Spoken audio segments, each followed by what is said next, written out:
नमस्कार दोस्तों आप देख रहे हैं करंट अफेयर के अंतर्गत महत्वपूर्ण क्वेश्चंस और ये अप्रैल 2022 से क्वेश्चंस लिए गए हैं। तो चलिए देखते हैं। क्वेश्चन नंबर 1, उस पोर्टल का नाम क्या है जिसमें प्रत्यक्ष लाभ हस्तांतरण सुनिश्चित करने के लिए केंद्रीय क्षेत्र और केंद्रीय प्रायोजित योजनाएं शामिल हैं।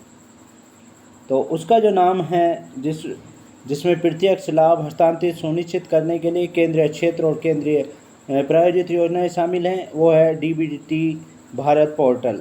डीबीटी भारत पोर्टल है उसका नाम। नेक्स्ट क्वेश्चन देखिए, केंद्र सरकार ने हाल ही में केंद्रीय कर्मियों और पेंशनभोगियों को महंगाई भत्ता यानी डीए में कितने प्रतिशत वृद्धि की मंजूरी दी है। तो केंद्रीय कर्मियों और पेंशनभोगियों को महंगाई भत्ते में केंद्र सरकार ने जो वृद्धि दी है वो 3% की वृद्धि दी है डीए में। नेक्स्ट क्वेश्चन देखिए, 1 अप्रैल 2022 को भारतीय रिजर्व बैंक ने अपना स्थापना दिवस मनाया है। 1 अप्रैल 2022 को भारतीय रिजर्व बैंक ने आरबीआई ने अपना स्थापना दिवस मनाया है। आरबीआई के वर्तमान गवर्नर कौन हैं? आरबीआई के जो वर्तमान गवर्नर हैं वो शशिकांत हैं और 25वें गवर्नर हैं ये शशिकांत। आरबीआई की स्थापना 1 अप्रैल 1935 ईस्वी में हुई थी और 1949 ईस्वी में इसको मान्यता मिली थी। नेक्स्ट क्वेश्चन देखिए, राष्ट्रीयकरण हुआ था यानी। नेक्स्ट क्वेश्चन देखिए, 30 मार्च से 3 अप्रैल 2022 तक भारत और किस देश के बीच द्विपक्षीय सेना अभ्यास वरुण 2022 आयोजित किया गया। तो वरुण 2022 जो आयोजित किया गया था द्विपक्षीय नौसेना अभ्यास, वो फ्रांस और भारत के बीच किया गया था। और दोस्तों आपको बता दें कि फ्रांस के और भारत के बीच जो होते हैं वरुण, शक्ति और गरुड़, ये तीनों भारत और फ्रांस के बीच युद्धाभ्यास होते हैं।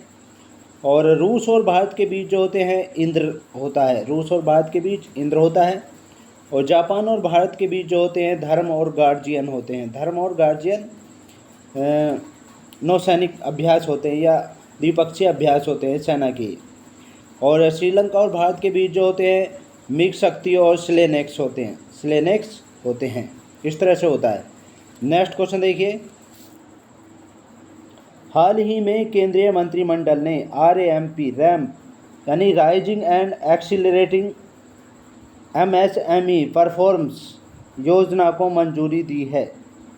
यह किस संस्था द्वारा सहायतित योजना है? हमें ये बताना है कि केंद्रीय मंत्रिमंडल ने rising and accelerating MSME performance योजना को मंजूरी दी है। यह किस संस्था द्वारा सहायतित योजना है? यह विश्व बैंक द्वारा सहायतित योजना है। और आपको बता दें कि विश्व बैंक का जो मुख्यालय है वाशिंगटन डीसी संयुक्त राज्य अमेरिका में है और वर्तमान में इसके अध्यक्ष डेविड मालपम हैं। डेविड मालपम वर्तमान में इसके अध्यक्ष हैं। नेक्स्ट क्वेश्चन देखिए, हाल ही में विमान स्क्वाड्रन 316 INAS 316 को भारतीय नौसेना में शामिल किया गया है। हाल ही में शामिल किया गया है इसको। स्क्वाड्रन है ये INAS 316। तो उसका नाम क्या है? इसका नाम क्या है हमें बताना है। कोडोर्स इसका नाम रखा गया है। कोडोर्स का मतलब होता है उड़ने वाला बड़ा पक्षी कहलाता है कोडोर्स का मतलब। तो कोडोर्स इसका नाम रखा गया है। और नेक्स्ट क्वेश्चन देखिए, 31 मार्च 2022 को किसने fast and secure transmission of electronic records यानी फास्टर सॉफ्टवेयर का अनावरण किया है? यानी 31 मार्च 2022 को किसने fast and secure transmission of electronic records faster software का अनावरण किया है? ये क्या है? एन.वी. रमन्ना ने क्या है? ये chief justice of supreme court यानी सुप्रीम कोर्ट के चीफ जस्टिस हैं वर्तमान में, इन्होंने किया है।